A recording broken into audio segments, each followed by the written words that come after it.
ल गाइज हेर्नु आज यस्तो मान्छेहरू यस्तो यस्तो सेल्फिस हुन्छ कि यति राम्रो कुकुरलाई मारिदिएर हेर्नु त हाम्रो मामा कुकुरलाई बच्चादेखि पालेको त यार यत्रो वर्ष भयो पालेको होइन कति वर्ष भयो 8 वर्षको कुकुर हो क्या यो हेर्नु न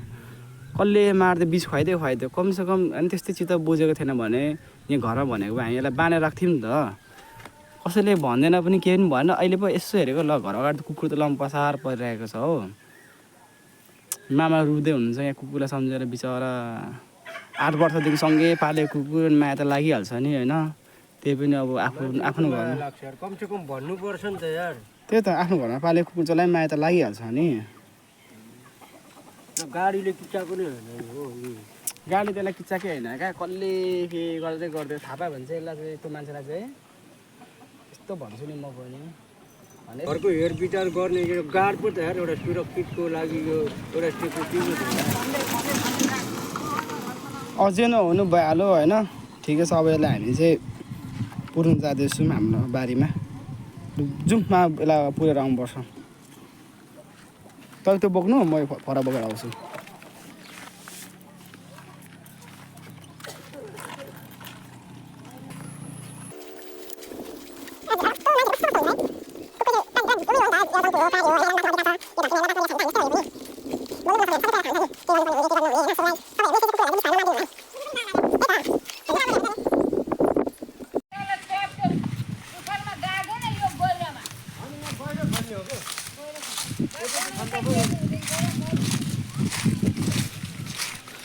ल अब यसलाई पनि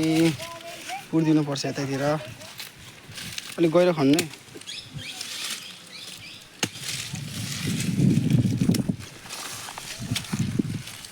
मलाई चाहिँ 2 जना मात्रै हो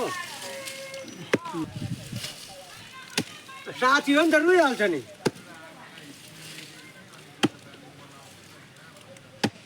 ल अब फाइनली यसको पनि अब हाम्रो खैरिनीको पनि ला यार मलाई पो हेर यार कभर खनिसकेको छौँ अब यसलाई चाहिँ हामी यहाँनिर दफनाउँदैछौँ के गर्नु यति राम्रो कुकुर थियो